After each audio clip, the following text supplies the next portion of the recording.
Everyone has a different perception of bullying, but the bottom line is bullying is not accepted here at Claremont High School. Let's see how students and staff on campus define bullying. As harmful actions done by those unaware of the consequences, and those consequences are tragic. Bullying is when you degrade somebody else and put them down for something that they're into slash a quality that they have. I think bullying's just really like people teasing and like going a bit over like the line between joking around and like being hurtful.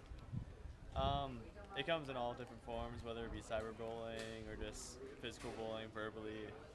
I mean, in all forms it's hurtful and it's unnecessary, really. If someone's doing something that's making someone else feel uncomfortable, that's bullying. And it can be one-on-one, and it can be group-on-one, which is even worse, or it can be group-on-group. If you are being bullied, the best thing you could do is reach out for help.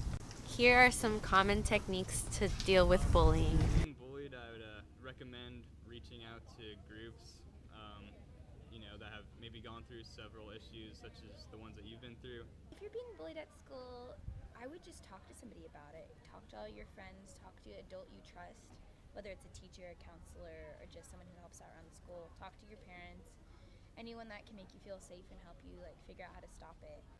I'd talk to someone. Talk to someone you can trust and who will accept what you're saying, because you need some help in the situation, and it's best to get other people's advice. To try to avoid bullying or just like help with it, really, is like ignore it if it's just words. Don't let it get to you, and surround yourself with good people. I mean, that's really it.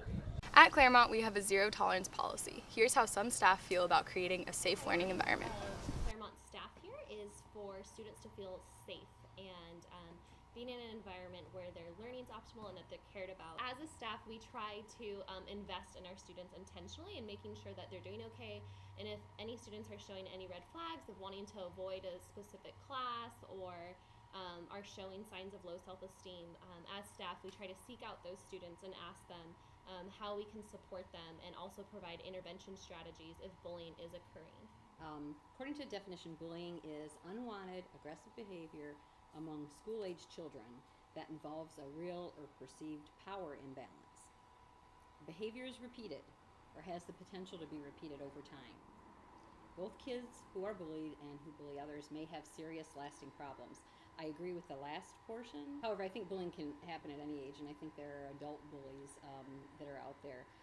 Some techniques for students who are the target of bullying would be, the old one used to always be, just ignore it. Sticks and stones can break my bones, but names will never hurt me, which is proven not to be true.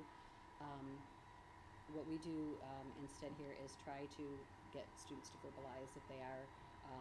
Oftentimes students will act out when they're being bullied because they don't want to have to admit that they're being bullied, or they're uncomfortable in admitting it. And so one of the most important things is to tell someone, whether they tell a friend or whether they tell a staff member, but to make someone aware of it.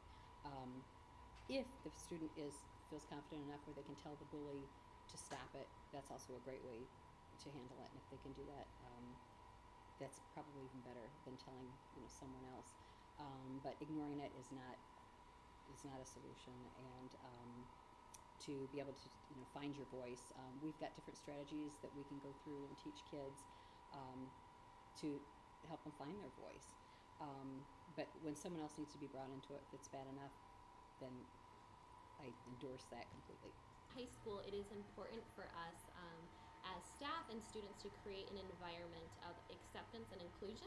And how we create those environments is through Circle of Friends, a program designed to build friendships and spreading awareness of the differences we all have and how we can, through that, come together and accept one another's differences and embrace another's strengths.